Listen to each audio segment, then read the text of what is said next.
Okay, good evening to you all. On behalf of Indian Physics Association Roorkee chapter and Physics and Astronomy Club and Department of Physics, IIT Roorkee, I welcome you in this lecture series, Astro with ARIES. So the first talk of this lecture series will be delivered by Professor Dipankar Banerjee, Director of ARIES. So ARIES stands for Aryabhatta Research Institute of Observational Sciences, and it is located at Manora Peak, Nainital, Uttarakhand, in the same state which we are, and which is like something like 9 kilometers from Nainital city. So it is one of the leading research institutes which specializes in observational astronomy, astrophysics, solar physics, and atmospheric sciences. So it is home to several optical telescopes, including India's largest 3.6 meter optical telescope, which is recently commissioned. So the purpose of this lecture series is to establish an active and long-term collaborations between IIT Roorkee and ARIES, so that our faculties and students from both the institutes benefit from each other. So before I introduce the speaker, I would request Professor Srikhande, Dean Srik of IIT Roorkee, to say a few words. Okay, thank you, Professor Sarkar. Good evening, Professor Banerjee. Good evening, everybody, my colleagues from IIT Roorkee and students, and of course the director. Sorry, your photo is at the extreme end. This is very interesting. I mean, physics, particularly astrophysics and atmospheric sciences, I understand it's very difficult to conduct experiments in the laboratory, and nothing like Earth has a laboratory, and joining hands with ARIES gives very valuable exposure to our students beyond the outside the classroom. I mean, there is nothing more enriching than working with the real systems, full-scale systems. And to supplement what we learn, what we teach our students in the classroom. So this joining of hands with ARIES is definitely going to be a very useful and value addition to our program in astrophysics and atmospheric sciences, in the physics as well as in earth sciences. And in our earlier interaction with Professor Banerjee, I also took liberty of taking his consent to support us in our activities of maintaining our earthquake recording stations in the Kumaon region. And he has very kindly agreed, and I welcome this initiative and joining hands together, and look forward to the lecture today. Thank you. Okay, thank you, Professor Srikhande. So now I request our director, Professor Chaturvedi, to say a few words. Dr. Dipankar Banerjee, my colleagues from ARIES, my colleagues from IIT Roorkee, dear students, I think it's a very wonderful initiative by our colleague Dr. Sumanta Sarkar, who has come forward to bring two institutions both in the area of academics and research, and who are in geographical proximity. We are very close to each other, and we have very complementary nature in the sense that the facilities that are there at ARIES, it will be difficult to set up at IIT Roorkee, and whatever is there at IIT Roorkee, it will be difficult to do at ARIES. But at the same time, we have huge overlapping interests, which is not restricted to the Department of Physics, even though the initiative has been taken by the Department of Physics, which is very welcome. I think the Department of Electronics Engineering, Department of Electrical Engineering, and several other departments would see that whatever kind of experiments, observations, experimental setups that are there at ARIES provide a very rich source of doing interesting problems, both in terms of applied nature as well as in the form of physics. For example, ARIES is piloting this initiative called the Aditya payload. And I think this Aditya payload, which is going to be launched as part of a satellite, I think next year, that will be bringing a lot of data. The design of the payload itself is very interesting. And if we, IIT Roorkee and ARIES, find opportunities to meet often, do seminars, exchange visits, spend time at each other's lab, guest houses, and do such seminars, I think there is no stopping us from making this collaboration extremely fruitful and beneficial to all academics, students, everybody involved in the entire exercise. And it's a real pity that we have been in existence for so long and still we have not come close to each other. So better late than never. I'm very happy that finally this day has come. And I would not take much time today. I think we all want to hear Dr. Banerjee, both about the interesting problems that ARIES is working on and the facilities that exist at ARIES. Over to Dr. Banerjee. Before that, I think Dr. Sumanta will give us introduction. Yeah. Thank you, Professor Chaturvedi. So let me introduce today's speaker, Professor Dipankar Banerjee. So he has obtained his PhD from Indian Institute of Astrophysics, Bengaluru, and completed 2 years of 2 postdoctoral tenures in reputed institutions in Europe. And afterwards, he joined Indian Institute of Astrophysics as a faculty member. So his area of interest is sun and solar atmosphere. His work involves theoretical and numerical modeling using data from ground and space-based instruments. His work has enriched our understanding of the sun and its impact on space weather. So he is a co-chair of Science Working Group of Aditya missions. Aditya is the first, as already Professor Chaturvedi has told, the Aditya is the first dedicated Indian mission to sun, to study the sun, expected to be launched in next year by ISRO. So he's also the project coordinator for the National Large Solar Telescope project, or in short, we call it NLST.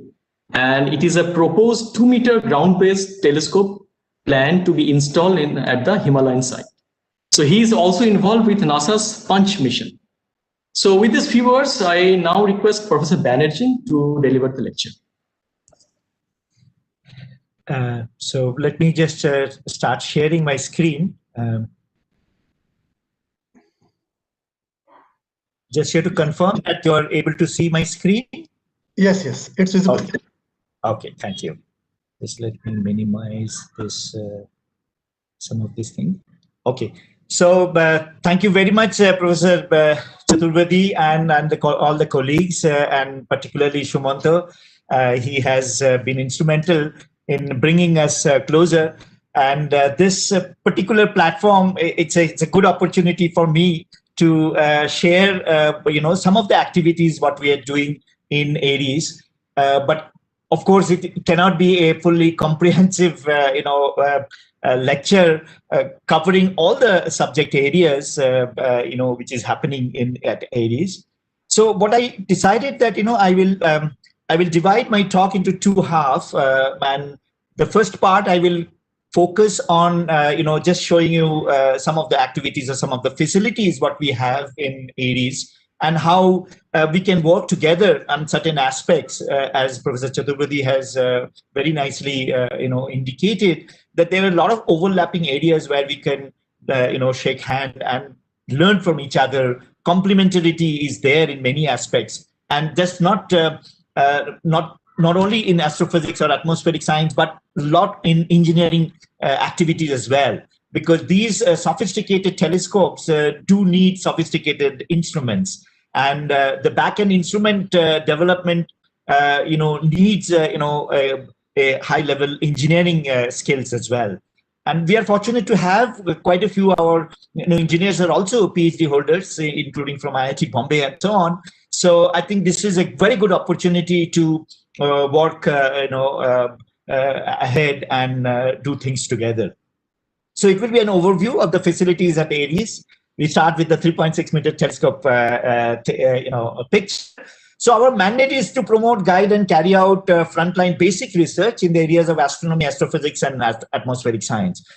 Here, I will also like to point out that we all come from physics background. I mean, I had my MSc in theoretical physics in that condensed matter, and then I went to Indian Institute of Science for my PhD program and got into astrophysics almost like an accident. But my point is, astrophysics is not a different branch. It is actually some applications of physics. And so association with the physics department is also very, very important. Same with atmospheric sciences as well.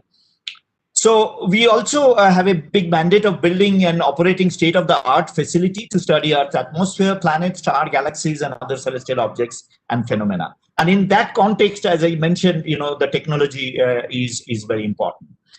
We have made several important contributions to the field, including the discovery of rings of Uranus and Neptune, detection of first microlensing and gamma ray burst event from Indian telescope. So again, this is a good point to also recall that the government is very much in favor of doing things within the country. So this particular year, we have been been actually advised to look for Atmanirbhar Bharat. So that means self-reliance means we have to work within within the country. There are lots of expertise available. So again, these are important times, and I think we have to be proactively moving into that direction. So we operate majorly these two major facilities, I would say, and I will talk about the other facilities as well. India's largest optical telescope at Devasthal at 2.5 kilometer altitude. I will talk about Devasthal. This is our new campus. And we also host the India's highest altitude aerosol observatory and a ST radar facility at Manora Peak. And we have other atmospheric science observing facility at Manora. We are expanding that in Devasthal as well. So the atmospheric science, and as Professor indicated, that if you're interested in some seismology tests, experiments, or Shumanto is interested to do some more all sky experiments. So those kind of experiments we are now opening up in the Devasthal campus as well. So we will have a comparative study of these kind of atmospheric lower atmospheric studies from two locations, which is also sometimes very, very useful. So the top figure is the campus at Manora Peak, and this is I will have a closer view of this. It's a beautiful place. You will love it, and we'll be very happy to host you here. And this is our other campus, which is about 50 kilometers east of Nainital. It takes about a couple of hours from our campus to reach Devasthal, but we have now regular shuttle and all these services, so people can easily go work there for the day and then come back in the night as well, or vice versa, because nighttime astronomers often work in the night, so they go late in the evening and then they work for the full night and then come back in the following morning. This is a close-up of the Manora Peak campus. This is the main building. Incidentally, as Professor Chaturvedi pointed out, ARIES was born around the same time IIT Roorkee was formed. That's 2004, at the time of the formation of Uttarakhand. This particular observatory was under the state government. And when Uttarakhand was born, at that time, this facility, probably the state government, it was too difficult to handle. So Department of Science and Technology decided to take it, and ARIES was born as an autonomous research institute under Department of Science and Technology. So this is an old campus, more than 50 years old telescopes which we have. I will talk about briefly on that. So this is our main building. My office is somewhere here. And as you see here, we have a 40-inch telescope dome. This is one of the oldest working telescope in the country. It's still students, this is the student hostel and canteen. So after the evening, supper, they just walk out to the telescope and start their observation. So this is a functional telescope. We have atmospheric lab in this location. There is also a 40-inch Smith telescope. This is used for near-Earth object observations and so on. Here you see there is a optics building. So we have a complete, dedicated optics laboratory here, a 1,000-class clean room facility. We have a guest house here, which is in the very close proximity, you can see. We also have a science center. So we have a small little planetarium, and we have a science center with certain displays and so on. Of course, public outreach is very, very important. And I understand, I will be happy to host, the younger, fellows from your institute who are very active, I understand, and run an astronomy club. And as you can see here, we also have an electrical and electronics lab here. So as Professor Chaturvedi pointed out, that we do have a reasonable amount of electrical and electronics and even mechanical. We have CNC machine. So the workshop, which hosts still probably one of the best, oldest, machines from Germany, which are 70, 60 years old, still those lathe machines work. So we have a combination of modern CNC kind of instrument along with these old German lathe machine in our workshop as well. So the telescope, its operation, its maintenance is a comprehensive task. So all these are actually done in-house. It's not outsourced at all. This is a closer view of this 1 meter telescope, which I was mentioning, which is a Carl Zeiss telescope. Actually, Vainu Bappu, our father figure of Indian astronomy, he bought 2 telescopes. One was positioned here, and one was in Kavalur, which is still also functional in the south of India. So these 2 telescopes, identical telescopes, were procured, more than 50 years back, and both of them still work. This is a closer view of a 15 centimeter solar telescope, which is operational from 1993 onwards, which is dedicated for solar flares. So solar flares are highly explosive events which happens in the solar atmosphere. I will talk about it when I come to the, my research field very briefly. This is a closer view of our Devastal campus. You see this 1.3 meter optical telescope was first procured from DFM in US and placed there to sort of, start using this site, because you can imagine that this was, of course, a remote location. The roads, everything was built only to set up this, observatory, new observatory, because Manora Peak, the local conditions, atmospheric conditions were deteriorating. The light pollution is also quite a bit there, so that makes our nighttime astronomy difficult. So we were looking for a higher altitude, and so Devastal was identified after several years of site survey and so on. So to start with, this telescope was procured. This is again a fully operational telescope. Primarily, all the PhD students they work full time on this telescope. These are almost an in-house facility. This is a 3.6 meter telescope, which was inaugurated by Professor Dr. Our Prime Minister Narendra Modi ji, and our Governing Council chair and so on. It is the largest telescope, as it's been already indicated here. This is the nation's pride. This is a national facility, so all the observing nights are allotted by a time allocation committee, which is a national committee. Based on the scientific proposal. So there is an online proposal system whereby people have to submit their scientific proposals, and then the nights are allotted. So currently it is about 3.5 times oversubscribed. That means out of 3.5 proposal, only 1 proposal get accepted for nights.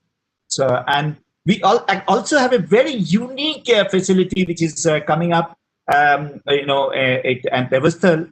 This is a very interesting concept. Rather than a mirror built from a glass surface, which is very difficult to maintain and very expensive, and polishing and maintaining it is also quite a bit of challenge. And as an alternative, the mercury is a very good reflecting surface. So if you can have a mercury in a large bowl and then rotate the bowl in a very characteristic way, and create artificially a kind of mirror kind of paraboloid shape, then you can build a large telescope.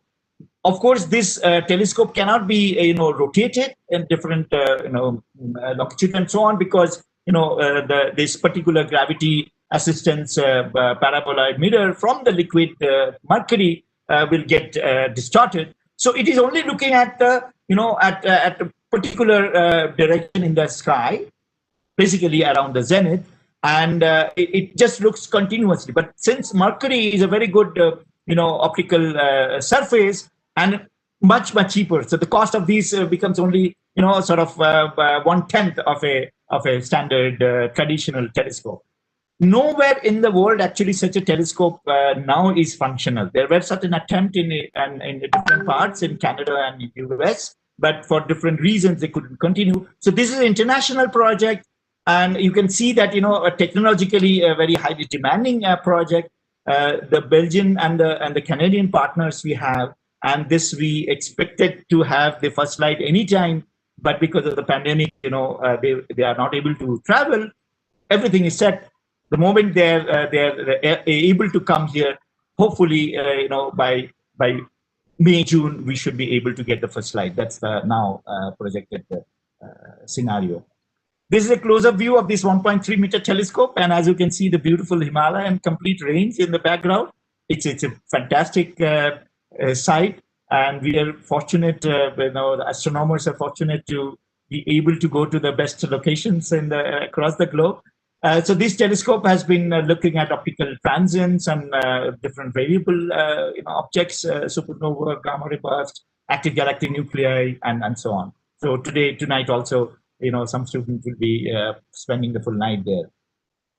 This is a close-up view of this, liquid mirror. As I indicated, it was, started in 2016, but because of the current situation, we have not been able to, get the first light yet.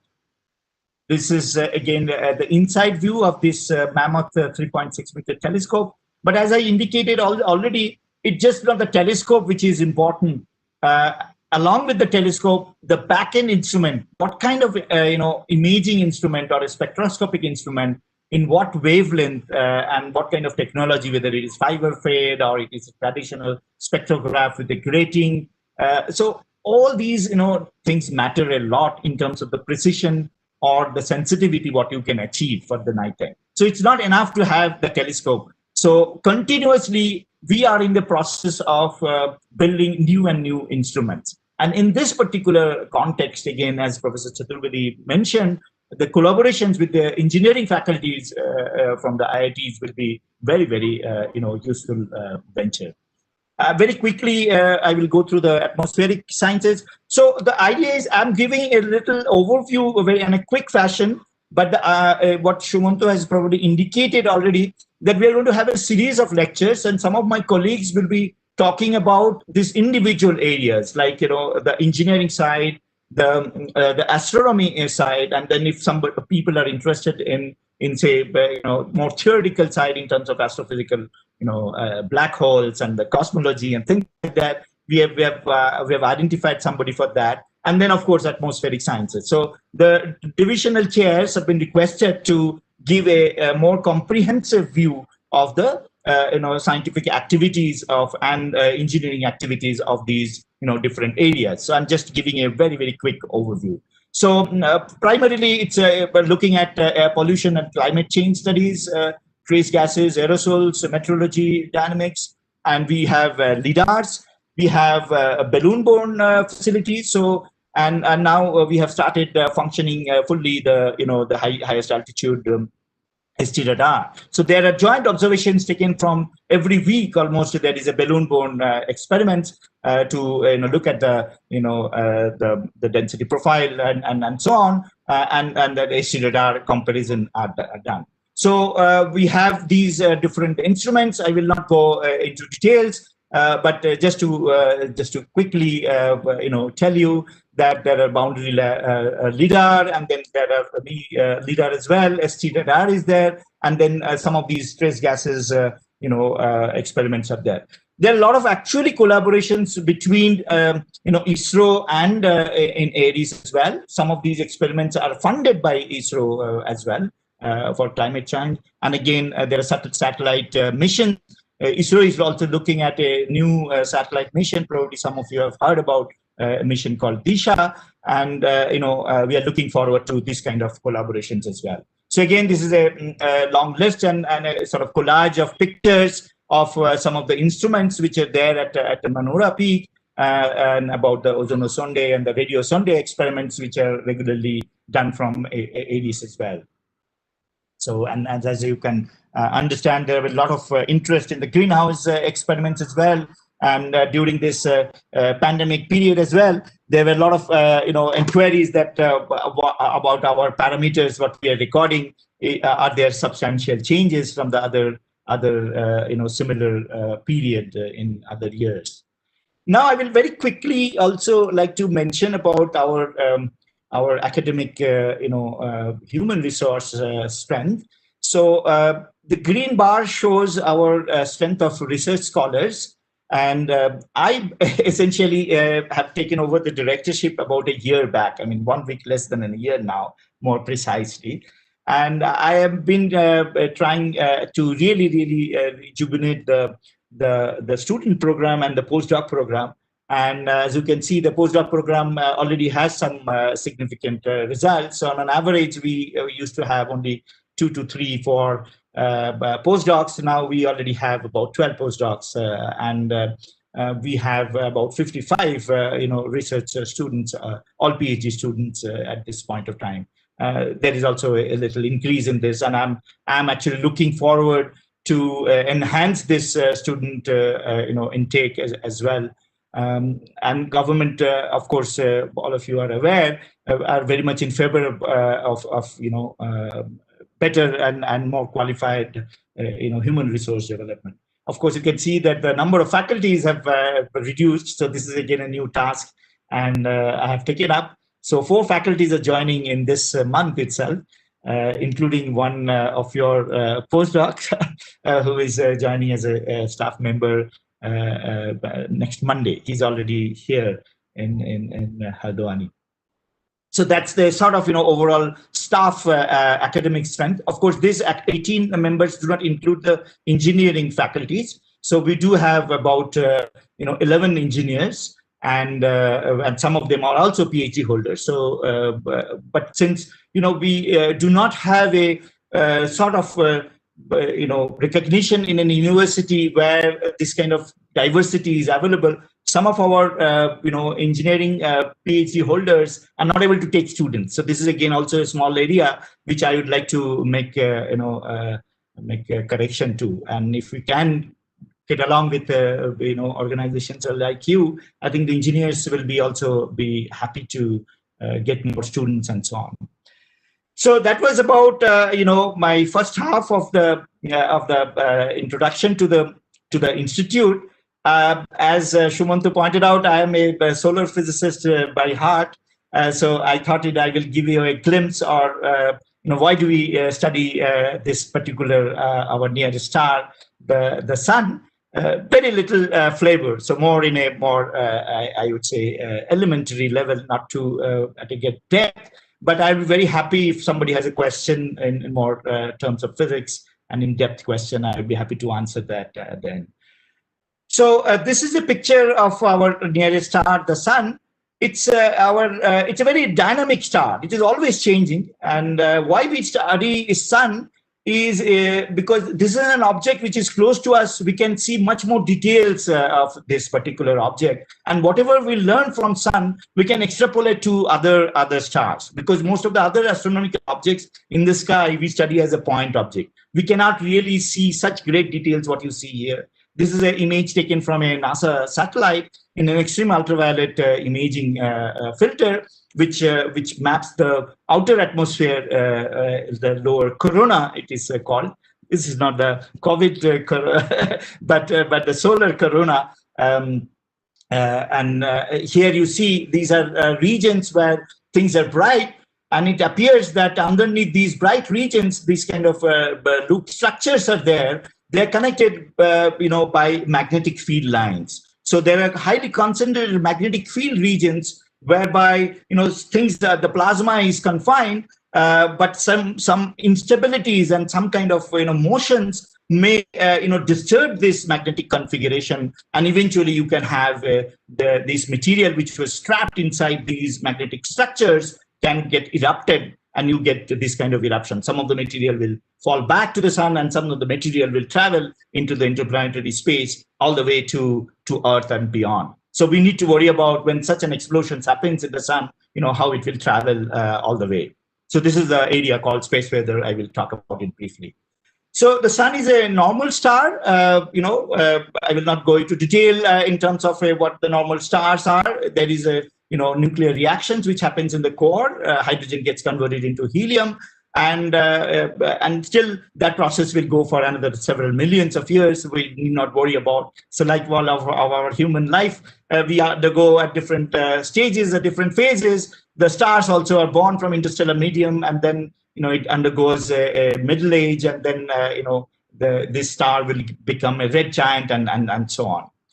But it is a spatial star because it is the only star to which we can resolve the spatial scales on which fundamental processes takes place. As I already mentioned, that we know that 99.9% of the universe are actually in the plasma state. So if you really want to study plasma physics, then you need certain plasma conditions which you cannot achieve in the laboratory conditions. So this provides you a ideal laboratory environment, and we since the sun is closer to us, with the advent of this modern space instrumentation and the combination of the ground-based instrumentation, we are able to find out much more details about this nearest star. And of course, it is a spatial star because it provides almost all the energy to the Earth. So our existence is because of the presence of this particular star at a particular distance away from us, and also the right phase. If the sun becomes a red giant, we will not exist here. It will emit a lot more radiation, and which we won't be able to survive here. So very quickly, I will talk about different atmospheric layers of the sun. Sun, of course, has an interior where, of course, different layers are there. There is a core, then there is a radiative zone and the convection zone, and so on. I will not have time to go through that. But let me just take from the surface, but the visible surface, if I have a closer view of the visible surface of the sun and take a magnified view, I see this kind of picture. And this layer is called the photosphere. And you see a pair of these objects. These are highly concentrated magnetic field regions, and they're called sunspots.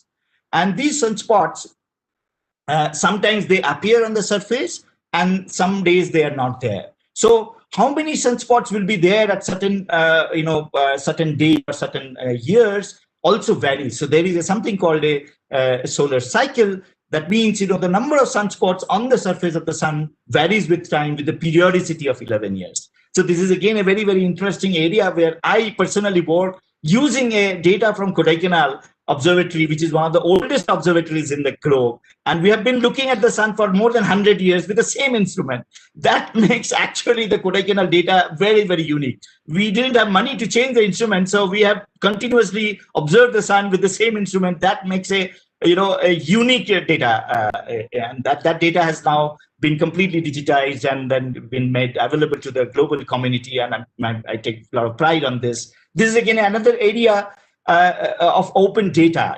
Astronomy is a field where you generate large amount of data. In fact, this is a big data area as well. So you need a lot of automation. You need the data to be shared with a lot of people, how you disseminate the data. So there are actually this particular, I'm just on the passing saying, a lot of work can be done with the computer science department, because I'm looking at AI and ML, a lot of development, because this large volume of big data is not possible to be manually analyzed anymore. So we are getting into a domain where a lot of automation, high performance computing, sophisticated computer algorithms, GPUs, all these kind of things are very, very important. In fact, probably some other occasion we can discuss. I know, IIT Roorkee is part of the NSM project, and I'm very much interested to participate in the NSM. I've been talking to, CDAC, Bombay and Pune, and they said, why don't you work closely with IIT Roorkee? So they have good, computing resources. So I'm looking, that is in another aspect that all these astronomical, data, big data projects, how do you handle with the sophisticated algorithm developments? And today, the demand of the day is AI and ML and so on. So again, coming back to the sun. So this is a pair of sunspots. Sunspots always come as a pair. There will be a north polarity and a south polarity because magnetic monopole doesn't exist. Magnetic field lines has to connect from north polarity to the south. Even if you do a lab experiment in the schools, you will see that they connect by the magnetic field lines. These are imaginary concepts, what we have to visualize the magnetic topology. If I go now from the surface of the sun, say about 1,000 kilometers higher, I still see these pair of sunspots, but the background looks very different. In fact, I didn't mention one more thing is in this picture, you see a network kind of structures here. These are called granules. Essentially, sun underneath is convective. So this is a direct manifestation that underneath the sun is convective. We see this convective cellular size. This you can compare with your boiling soup or a tea ball, where you see these cellular patterns. So this is again another field. If you want to really study, a lot of convection theories, and you can imagine a convection theory in the presence of the magnetic field. It's called magnetoconvection. And if you want to study hydrodynamics in presence of magnetic field, that field is called magnetohydrodynamics. I actually have worked most part of my PhD on this field called magnetohydrodynamics. So this has again a lot of applications with the aeronautics department, I would say. And this particular field was developed in the past in the applied mathematics department, because it was much more complicated when you have all the three restoring forces, namely the pressure and the magnetic term and the gravity included in your equation of motion and so on. So this is again a field where a lot of engineering interests are there. So you see this convective pattern. But if I go higher up, as I said, about 1,000 kilometers higher up, I see this same structure. So it appears that these flux tubes, these magnetic sunspots, they are like pillars, and they're connected by these, pillars all the way up into the atmosphere. And these concepts of a bundles of, millions of magnetic field lines constitutes a flux tube. It is like a rubber tube, you can imagine. And this flux tube are of the sizes of several of megameters. The size of the Earth will be something like this. Okay, so a sunspot, is comparable to the size of a big sunspot. So, the Earth size is comparable to a sunspot size. So these are really, really very, very big structure, and you can imagine how many, how much plasma is confined into this thing. So this is a plasma confined experiment as well. If people work in a tokamak field, some of our MHD work are directly comparable to the tokamak experiments. It's just the, conditions are different in the laboratory, what you can achieve and what you have in the sunspot. So here you see in the background this same kind of pattern, but you see another bigger structure. These are called supergranules. So, in the convection theory or in the chaos theory, there are, Kolmogorov spectrum, and then you see spatial scales, certain scales are only available. So here again is a direct evidence of a presence of certain spatial scales. So we call granules, then, mesogranules, supergranules, and giant cells. So in the sun itself, we see the presence of these different spatial scales. So again, there is another area where one can work on this. So this is a lower chromosphere called about say 1,000 kilometers. If I go even higher, about say 1,500 kilometers above the surface, the chromosphere looks more filamentary and more elongated, this kind of structures. These are called filaments. So still these sunspots are visible. So that means these sunspots, these pillars are there all the way up to the atmosphere. They do expand a little bit because of the pressure balance and so on. As we go higher up in the atmosphere, your density is actually falling. To keep the pressure balance, the magnetic flux tubes have to expand, and there are other conditions also has to be satisfied. But what I was trying to emphasize here is when we are going into the upper chromosphere, we see more filamentary kind of structure, and the granulation pattern, what we were seeing in the lower atmosphere, we can't see it anymore. If I now go even higher in the atmosphere, in the corona, several thousands of kilometers, this is an X-ray image. Incidentally, there is another interesting aspect which happens in the sun is, as we go higher and higher in the atmosphere, actually the temperature goes higher and higher. This is contrary to Earth's atmosphere or other normal circumstances. So that means it's not a standard thermal process. There are non-thermal processes which are playing a role to maintain this high temperature in the atmosphere. That's why they are emitting in the X-rays. So what happens is any object, when you start warming up, if the temperature is increased, you will see it is radiating in its shorter and shorter wavelength. That's why it emits in UV, and then X-rays and so on and so forth. And obviously from the ground you cannot observe this, so you have to go to space to observe these emissions. And that's how, after the advent of the space era, the solar physics has got a immense leap. So now we understand that if I look at the global sun, that these bright regions are connected by these magnetic field lines more of a closed way. Whereas if I go to some polar regions, there it appears slightly darker. It is not as bright as these regions. And there, now we understand the magnetic field lines are more open and things are more easily able to escape. There is something called solar wind. It's a continuous expansion of the outer atmosphere of the sun, and it loses some amount of mass and particles. And this solar wind also is not very symmetric. So from the polar region, we have a high-speed wind, and from the equatorial region, we have a slow wind. So you can imagine, apart from the local magnetic structure, it's a global magnetic structure also crucially dictating, how these expansion of the outer atmosphere of the solar wind will happen. So there are a lot of new experiments which are happening for this solar wind studies. So if I now compare with, Earth's magnetic field, so we know that the Earth's, magnetic field, if you consider as a dipole, and the field lines are connected from north to south, but the rotation axis is actually not aligned with the magnetic axis. That makes life more complicated. And in the sun also we have such complicated scenario. But the problem in the solar case is, from the surface of the sun, namely the photosphere, we can measure the magnetic field through something called a Zeeman effect, and through some spectropolarimetry experiment. The spectral lines, through spectroscopy and spectropolarimetry, we can get an estimate about the magnetic field. But in the corona, since it is very dilute, it's a very low density medium, the Zeeman splitting is absolutely negligible almost, so or very tiny. So we don't have such spectral lines whereby we can comfortably measure this. So far this has been a sort of dark energy problem for solar physicists, that we do not have a systematic direct measurement of the magnetic field in the corona. What people do, obviously the theoreticians are clever, they will do theoretical models. So this is such a theoretical model which gives you an impression how the magnetic field structure should be. And now if I compare with observations from space, they look not so different. So we do have a global understanding about the magnetic field structure in the corona, but still we do not have a direct measurements. And of course, there are a lot of lacuna about these models, which needs further refinements as well.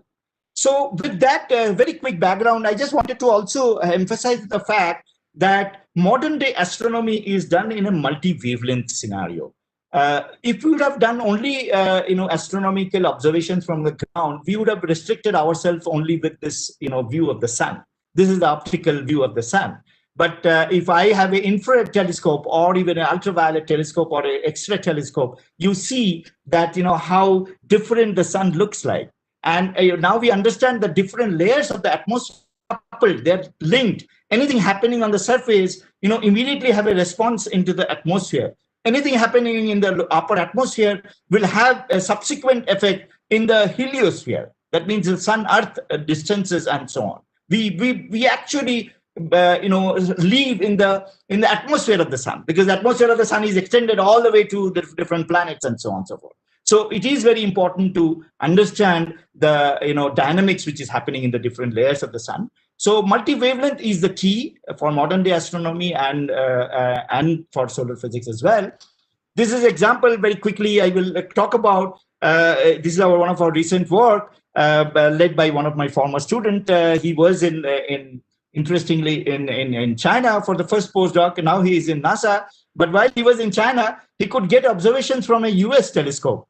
China bought 10% of observing time from the biggest solar telescope in the globe now, which is at Big Bear Solar Observatory in California. And the example what I'm showing is that from this telescope, again using multiple wavelengths. So this is the observation taken from space, and these three are taken from ground. So you see how sort of combining the informations from different observatories across simultaneously can only lead to really high level science. So this was accepted in science, and also it also highlights the involvement of people all across the globe. So I think this is again another, although I was talking about Atmanirbhar in terms of the facilities and so on and so forth. But the science is not restricted to this. So we need to, collaborate across and exchange our ideas as much as possible. With that in mind, Aditya L1 mission has been conceived. This is a unique experiment. This is a multi-institutional, and several, ISRO, institutions are also involved. Here I've only indicated the different logos, because my primary parent institution is still Indian Institute of Astrophysics, where it has originated from. The major payload, the coronagraph payload, which is there at the top of this deck, here is being built in our laboratory in Institute of Astrophysics. But now ARIES, I have moved to ARIES, so I have brought in a lot of human resources, and Aditya, the user center will be actually set up at ARIES. So that means the Aditya mission, which has several payloads, 7 payloads, I will just talk about it, which is built by different institutions. Here you see IUCA, you see PRL, you see TIFR. There are several ISRs and IITs also involved, and many institutes of ISRO at Bangalore, at Ahmedabad, SAC Ahmedabad, or VSSC in Trivandrum or Leos. So many centers of ISRO are heavily involved in this mission, because this is a completely Make in India project. All the instruments are indigenously built in several laboratories across the country. Of course, some components will be procured from outside, but all the integrations and the instrument testing, compilations, and operations will be from India on an Indian, satellite with the Indian operation. So this is 100% Indian mission. I can say this. So there are 7 payloads. So as I mentioned very briefly, that we have a visible line coronagraph, which has 3 visible channels and 1 infrared channel. So we have 4 cameras. If somebody is interested, it's a very complicated 175 kg big telescope in space, but it has 4 different cameras, 3 in optical CMOS cameras, and 1 in infrared camera in gas, which is being built in the Institute of Astrophysics. There is a near UV full disk imager, which is being built at IUCA. This is again going to operate in a very specific 200 to 400 nanometer. There have been earlier rocket experiments, and balloon experiments, but there have never been a near UV full-fledged full disk imager from space platform. There are so it's a combination of remote sensing and in situ instruments. Basically, we are going to a position called Lagrangian one. This is again a very interesting aspect, that ISRO is becoming more and more adventurous. We are not satisfied with only a low Earth orbit mission anymore. We are looking at a very distant, locations. Lagrangian one point is actually a stable location between the Sun-Earth line, where you have a continual view of the Sun. Essentially, the rotation speed of the Earth and the satellite is calculated in such a fashion that you have a uninterrupted 24/7, 365 days continuous viewing of the Sun, and it's a stable position as well. Basically, the force between the satellite and the Earth balances the force between the satellite and the Sun. So this is about a 1% distance away from Earth. Still, it is 127,000 kilometers away from Earth. It will take almost 2 months to reach there. And apart from NASA or ESA, nobody else has been able to go to L1. So this is going to be a huge technological demonstration for the Indian Space Organization as well, apart from taking us all these 7 instruments. So we have 7 instruments. 4 are remote sensing. That means you sit in at L1 position and look at the Sun, at different layers of the Sun solar atmosphere. Also, we have in situ instruments, which are essentially particle detectors and magnetometers.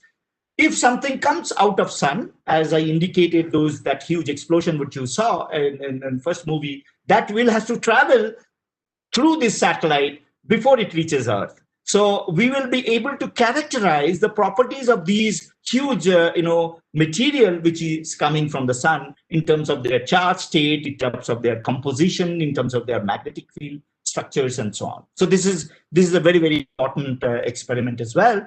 So so these are the particle detectors which will operate between 20 keV per nucleon to 20 MeV. This is being built at PRL in Ahmedabad. Then also there is a slightly smaller energy particle detector. Now primarily we'll be looking at electrons and its energy distributions. It will be built at the Space Physics Laboratory in Trivandrum. We also have two X-ray spectrometers. This will look sun as a star, and it will look at the total energy X-ray flux coming out of sun. This is very important for the study of the flares. There are different kinds of flares which emits different X-ray emissions, and as you can imagine, these X-ray emissions are harmful for us. So for characterizing these space weather effects, we need to have X-ray characterizations, and these are the two X-ray spectrometers. Solex will work between 1 to 30 keV, and Helios, which is again built, it will work with 10 to 150 keV. And then we have a magnetometer which is built at LEOS, which will measure the three components of the magnetic field of these of these objects which are coming. I will talk about it very briefly, called coronal mass ejections, or magnetic clouds, which are emanated from sun and travels through this interplanetary space and can interact with our own atmosphere and our own magnetic field as well.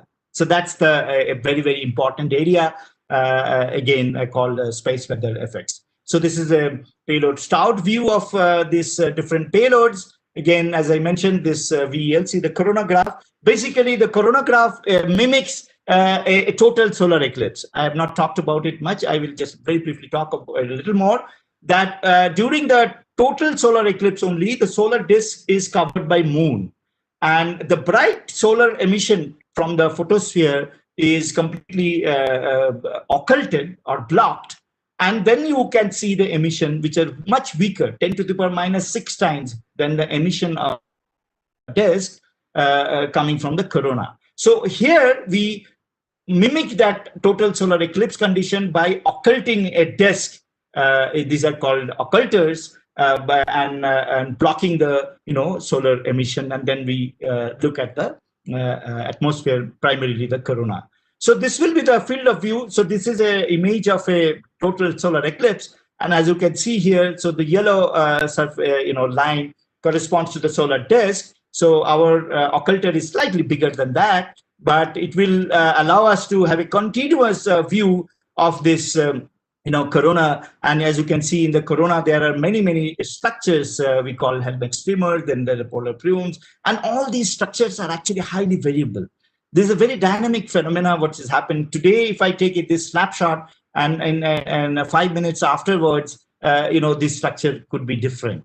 And of course, with different days and different months and years, they look very different as well. So this is an imaging, channel of the coronagraph, but we have, spectroscopic channels, 3 spectroscopic channels also. This is a very unique experiment we're doing. Normally, the spectrograph are built with a single slit, and typically you raster, you move the slit at different locations, and then you create a 2D spectral image.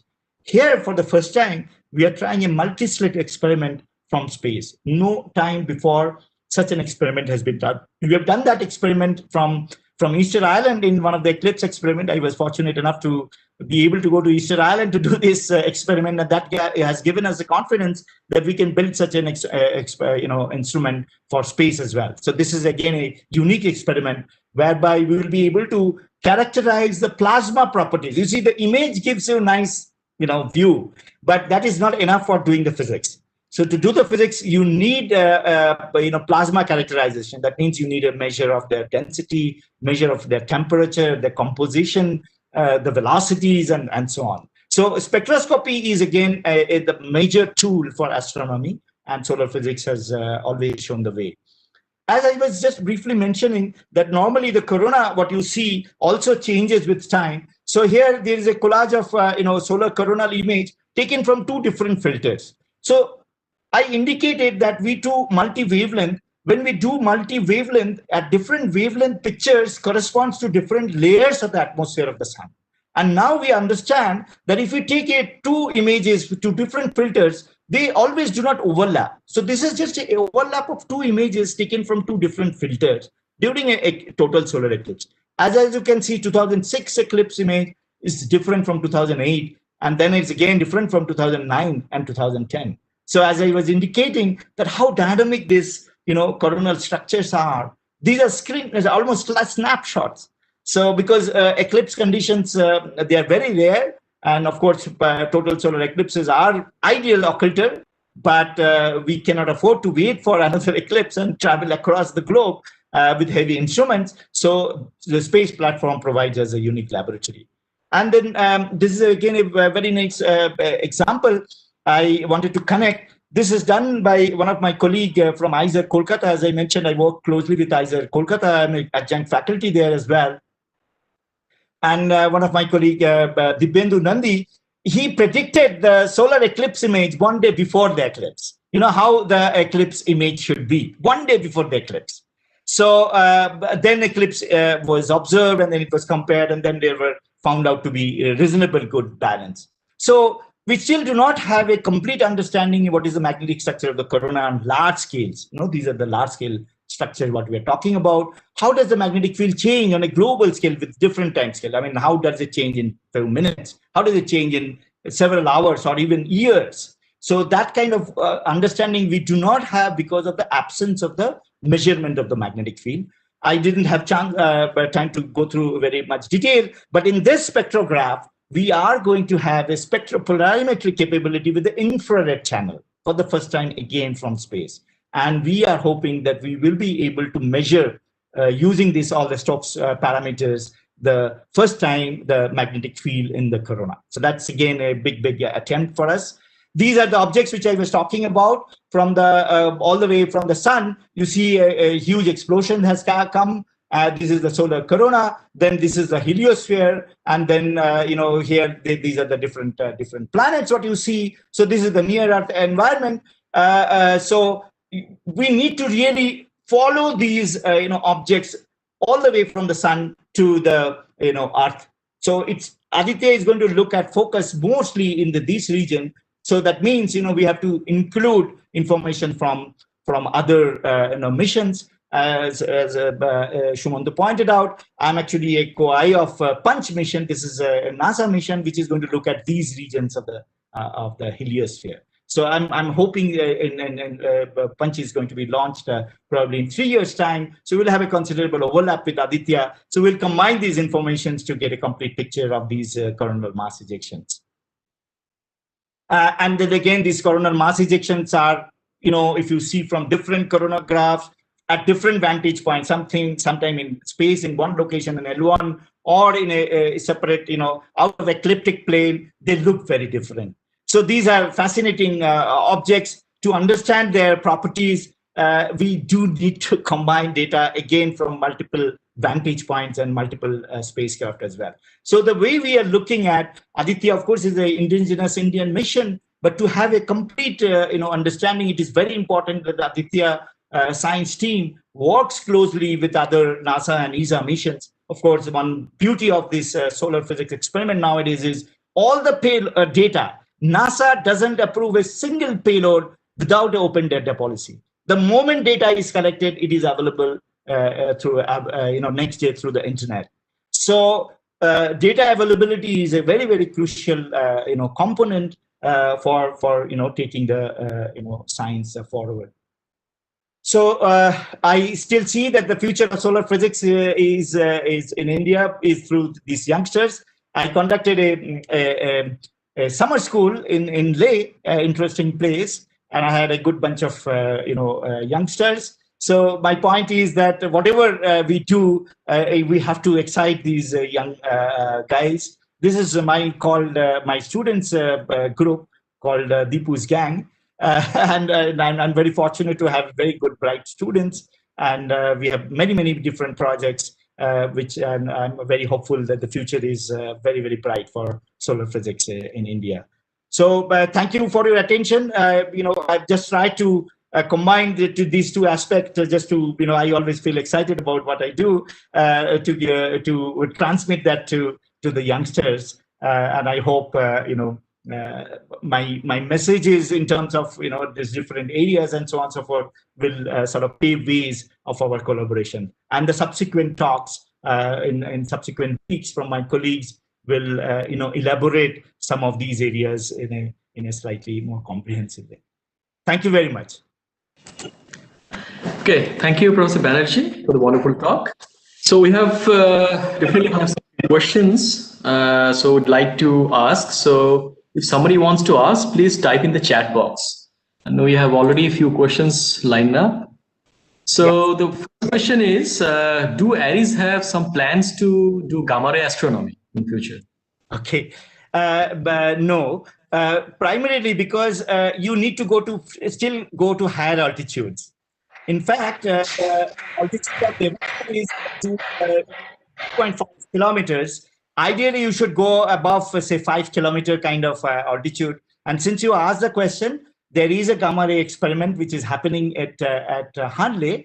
This is a site maintained by Indian Institute of Astrophysics, and jointly with BARC and TIFR, there is a gamma ray experiment of international standard project called MACE is coming up. There was a project earlier called Hagar, and now there is a more advanced facility coming up called MACE at the Hanle site. Yeah, but as I indicated, so Devasal will not be still ideal for gamma ray astronomy. Okay, there is another question. Is can ARIES provide observational constraints for solar wind and space weather? Okay, so there are two elements of this. So the solar wind is primarily measured, through satellite platforms. Of course, at the ground also you can measure solar wind by certain ways. So at ARIES, we are now heavily involved with space programs. As you saw, the Aditya program, it has these in situ measurements of solar wind, and also the solar wind is not symmetric, as I indicated. So these distributions of energy, all that at an extended heliosphere will be detected directly by this particle experiment.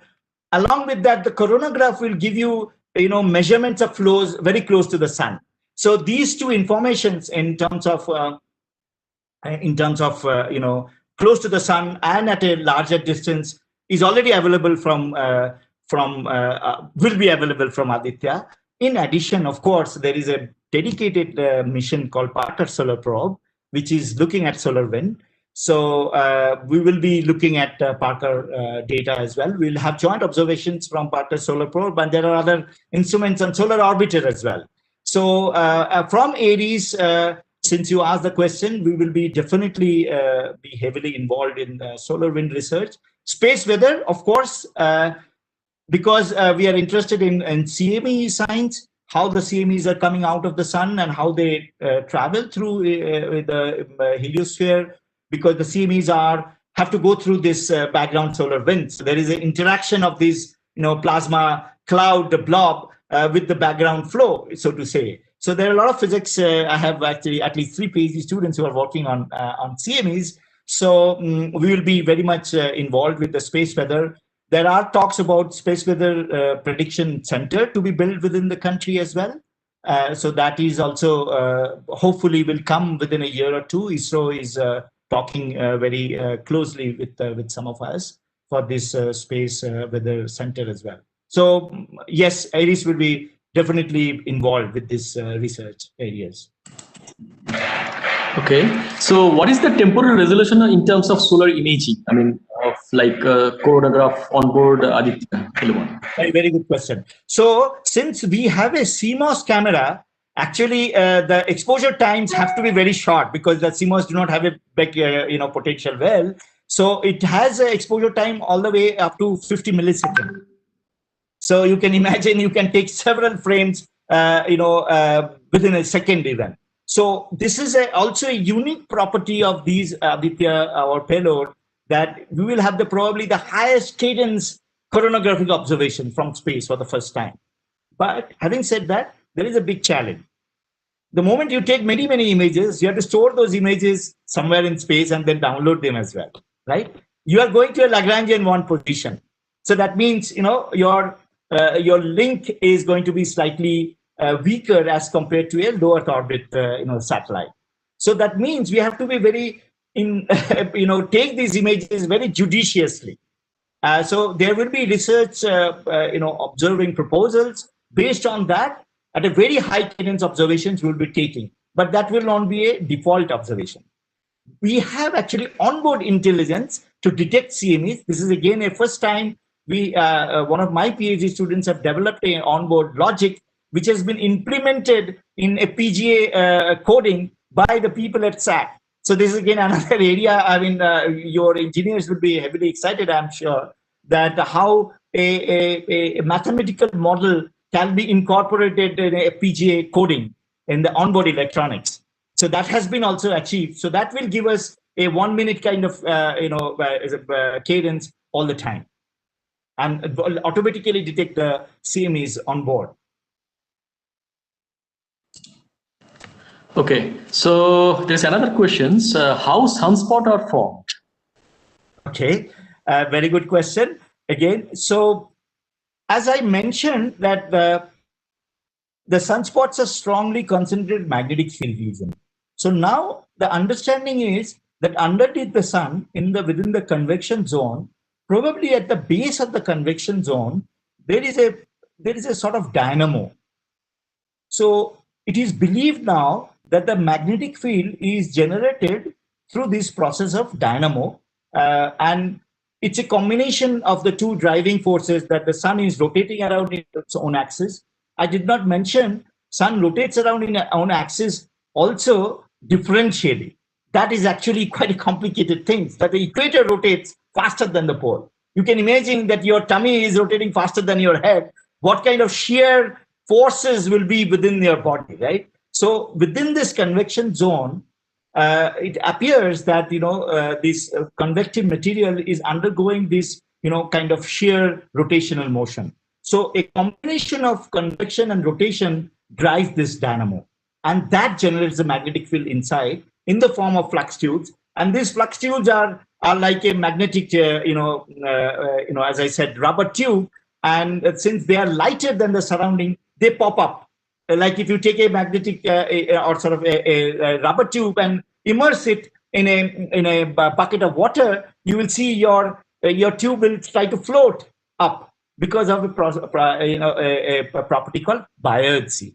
So here inside the convection zone also, we have this magnetic buoyancy as a force, which allows these magnetic tubes to come up, and they appear at the surface of the sun, and then the sunspots are visible at the surface. So sunspots are visible at the surface when they appear because of this buoyancy force. But they are probably born at the base of the convection zone because of this dynamo process.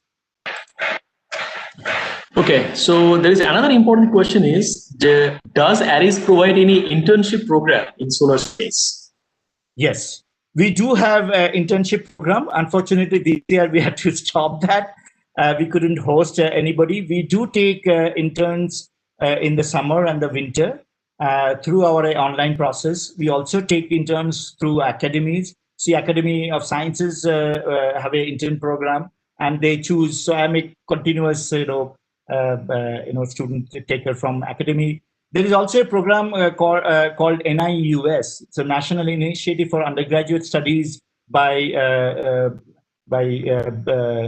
TIFR Bombay. It's basically the Homi Bhabha Center, HSBC, which does this program, and I take students from there as well. So we do accommodate intern students. In fact, I'm going to advertise for a interns program for 4 students this next few weeks for AI application and for data.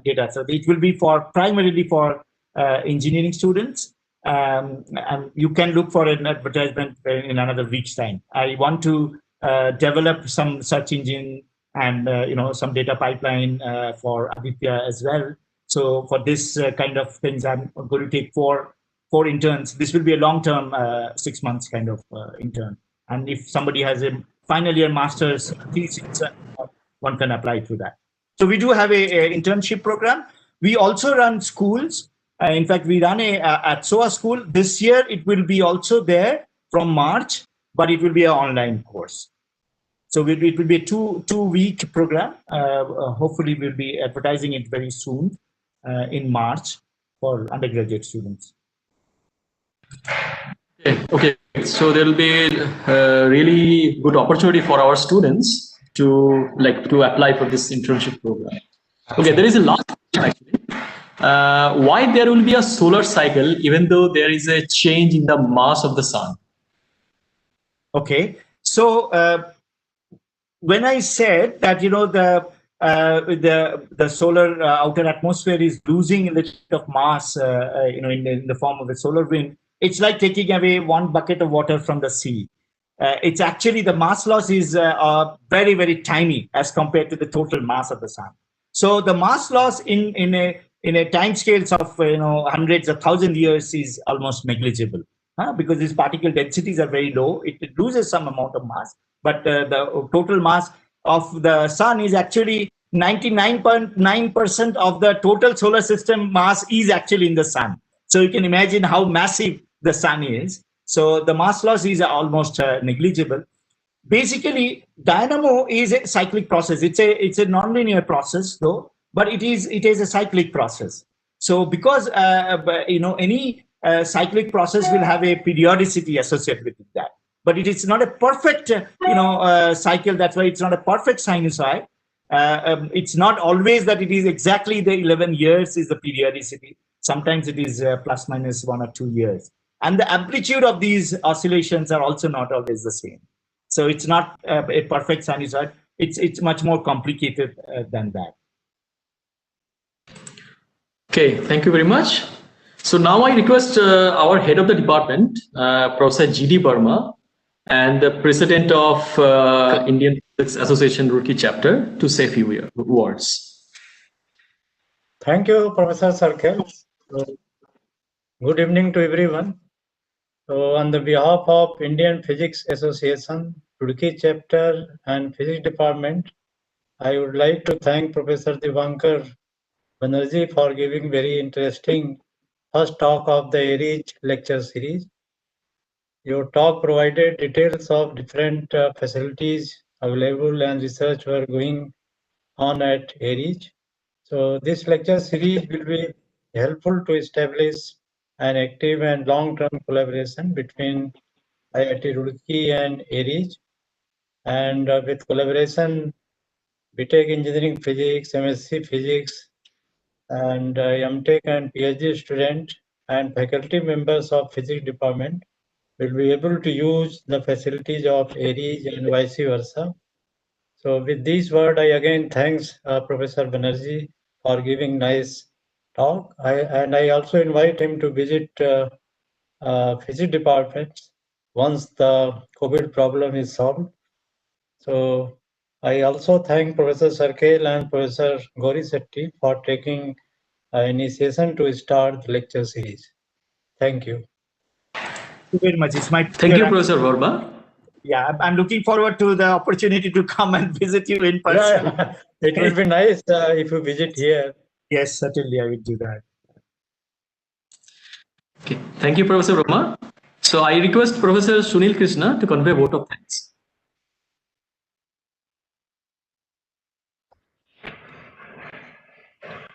Thank you, Sumanta. And thank you, Professor Banerjee, for that wonderful talk.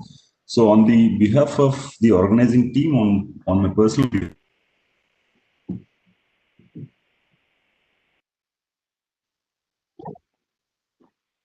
in this series, I would like to thank the Director, Aryabhatta Research Institute for Observational Sciences, for delivering such a wonderful talk, outlining the details of the institute and various aspects of and various opportunities that are available to the students and faculty members, and also about various details about the sun, the Aditya L1 mission as such.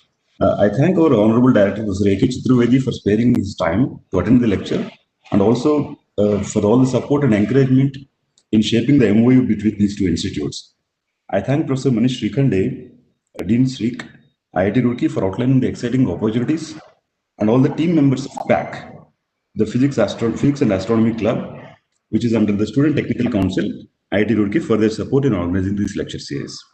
I thank Professor G.D. Verma, President of Indian Physics Association Roorkee Chapter, all the team members of IPA Roorkee Chapter, and special thanks to Professor Gauri Shetty for being instrumental in organizing this lecture series.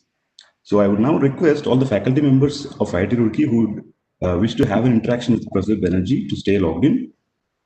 Yeah, thank you, and stay safe and good night. Thank you, Professor Sunil Krishna. So for the faculty members, those who are interested to have interactions with Professor Banerjee, so please stay there and raise your hands.